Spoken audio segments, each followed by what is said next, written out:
Hey, how you getting on? It's Speaker Lex Luthor, and today I'm looking at the Celestion Vintage 30. Again. Yeah.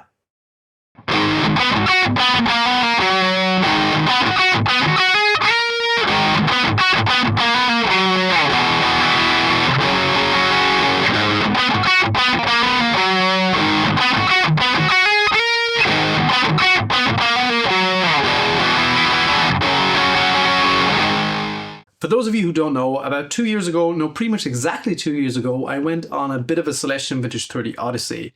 So I tested over 50 different Celestion Vintage 30s of both impedances from different times, from different countries, basically in an attempt to do some myth busting about that speaker, because all the unfounded forum talk about that speaker really annoyed me and I wanted to find out the truth. And I'm going to try to be as concise as possible here to not lose you, but the conclusions roughly were: doesn't really matter where the speaker was made, whether it was made in the UK or in China, didn't really make a difference. It didn't make a difference for whom the speaker was made, if it was made for Marshall, Mezzo-Boogie, or the general population. There really wasn't a discernible difference between them. What did make a difference, or what does make a difference, I should say, is the impedance of the speaker. The 8 ohm vintage 30s sound different than the 16 ohm vintage 30s, and when the speaker was made, or when the cone was made, to be a little more accurate. There were some clear patterns to be found in different eras of the speaker. The most noticeable one was that roughly between the years 2000 and 2003, the speakers generated significantly less sound pressure level between 5 kHz and 6 kHz. And that validated claims that Adam Nolly Get Good made on a video with Christian Kola on Christian Kola's channel, which I thought was pretty cool. But I also noticed that the speakers I had from the year 2021 showed a similar behavior, and that supported claims that Glenn Fricker made on his channel. He had a Vintage 30 from February 2022 with a clear dust cap that sounded much better than his, I think it was a 2005 Vintage 30. And my 2021 Vintage 30 had that same clear dust cap. I later found out that the clear dust cap probably has nothing to do with it, that, correlation doesn't mean causation. I think that's a bit of a red herring, but yeah, it was a coincidence. Anyway, that finding led me to investigate that further, and I got a few 2022 speakers. One's from the 25th of February 2022, same date code as Glenn Fricker had in his video, and some that were made later, I think December 2022. And I noticed that the early 2022 speakers showed the same behavior as my 2021 speakers, but the later 2022 speakers didn't. They were pretty much back to the normal 5 to 6 kHz behavior that the Celestion Vintage 30 had from roughly 2005 all the way up to 2020. And with that, I hope that my Celestion Vintage 30 quest had come to an end. It seemed like that period between 2021 and early 2022 was just a fluke, flash in the pan, whatever you want to call it. And I had great fun speculating with you guys why that could have been, if it was supply chain issues due to the pandemic or tooling issues, whatever. I thought it was over, and that the Celestion Vintage 30 going forward sounded like it has since 2005.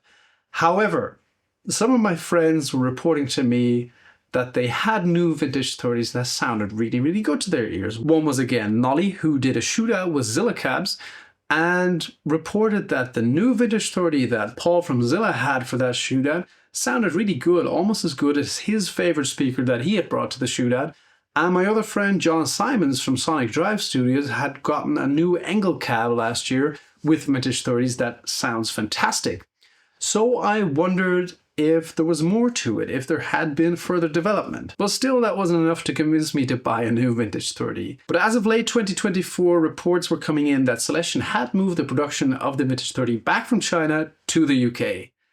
And that seemed like a good opportunity to revisit that speaker. But still, the thought of buying another Vintage 30 was giving me kind of PTSD. But luckily, I'd become friends with Tube Amp Doctor.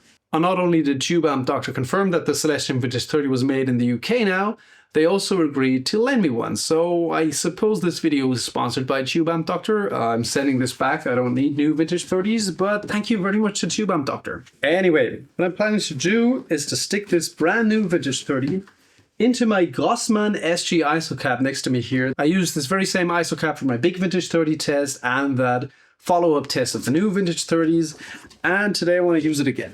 I'm going to stick this brand spanking UK-made Celestion Vintage 30 in there with a Shure SM57 where the dust cap meets the cone, reamp a riff or two through it, and run some room EQ wizard sweeps through it. I'm also going to put some other reference speakers in there to have a reference. Wow, I'm good with words today. One is that 2022 Vintage 30 with the same date code as the one Glenn Fricker had, which is BH25, so 25th of February 2022, which had the smooth presence, 5 to 6 kilohertz. The other reference I want to use is my favorite Vintage 30, a Vintage 30 from the year 2000 and 8 ohms. All these speakers are 8 ohms, by the way. You hear this speaker in every one of my speaker demos. This is the reference speaker I use. And finally, a standard Celestion Vintage 30 from the year 2019, which had higher sound pressure levels between 5 and 6 kilohertz, pretty much like all the Celestion Vintage 30s I tested from 2008 to 2020. As usual, when I do these more engineering test type videos, I'm going to be using my Lichtlam Audio Prometheus for this because it has that brilliant feature, the preamp to feed. I'm going to reamp some distorted riffs through its wonderful distorted preamp, and then I'm going to defeat the preamp and do the Room EQ Wizard sweeps with the clean power amp only. I'm going to play the clips now, and then I'll meet you back for the graphical analysis. All right, talked enough for now.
All right, so that's the sound clips. Let's take a look at the Room EQ Wizard graphs.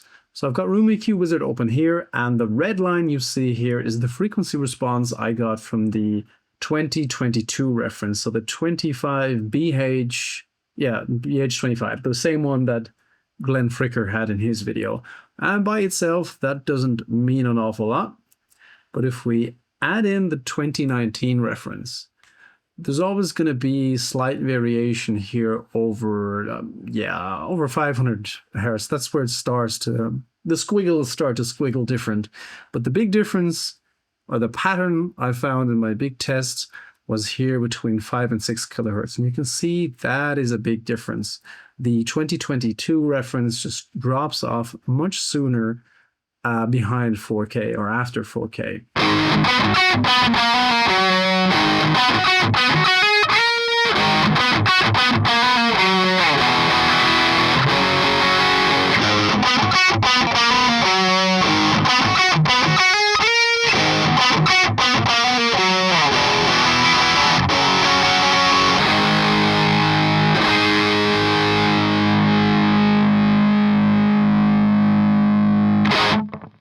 And I'm going to add my U2000 speaker to give that some more credibility. You see here, that follows very similar lines to the 2022 speaker. And the 2019 reference here behaves very similarly to most other vintage 30s after the year 2004 or 2005-ish. I'm not entirely sure about that. The earliest one after 2004, my test was 2008, but it seems that after 2004, the 5K content went up again. Now, the moment of truth. Let's add in our 2025 reference in orange.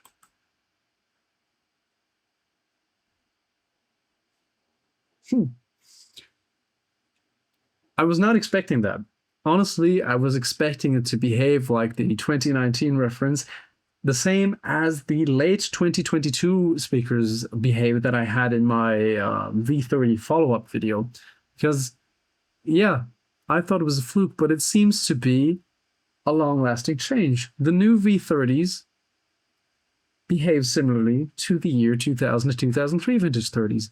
That is really cool. That actually drops off a lot harder or a lot longer than all the way down to 6K than even the 2022 or my year 2000 speaker.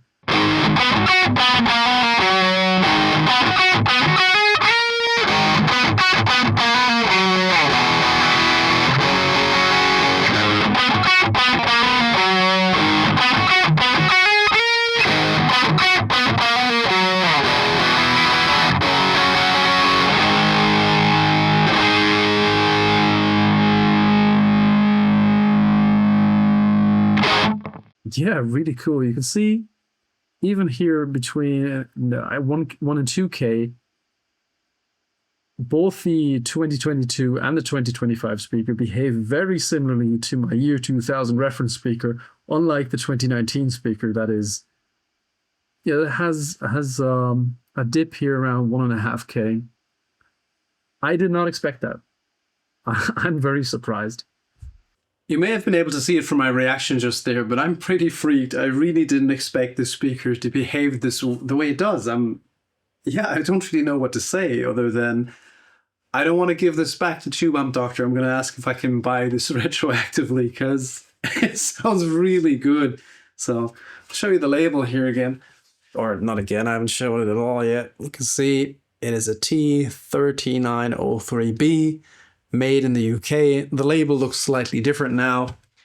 And it seems the conclusion I drew after my V30 follow-up video there in August 2023 or something wasn't correct, or wasn't a lasting conclusion anyway. Those late 2022 speakers definitely sounded much closer to the 2019 ones I still have here.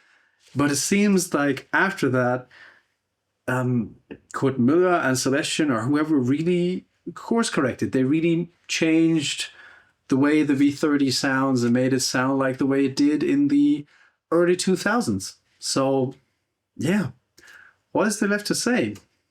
Thank you so much to Tube Amp Doctor for sending me this speaker that I do not want to give back.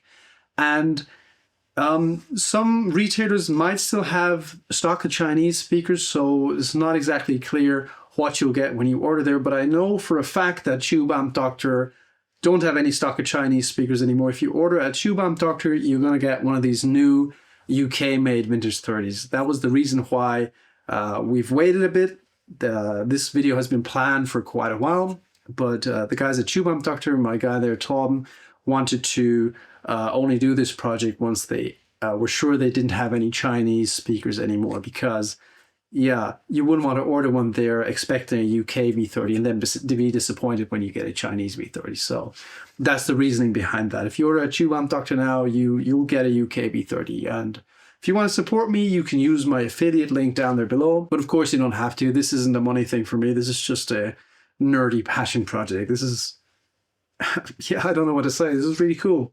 Yeah, this felt relatively short, but not every video has to be a half an hour. So thank you so much for watching. Let me know what you think of this speaker in the comments, and share your V30 Celestion theories with me, why we have this apparently longer lasting change than I expected. Yes, I think I'm repeating myself. It's time to go now. Thank you so much for watching, and I hope to see you in the next video. Bye! I forgot one thing. As usual, I'm going to provide you with the reamp tracks and the Room EQ Wizard files in the description below for you to download, do your own analysis at home. So that really was it for today. Bye!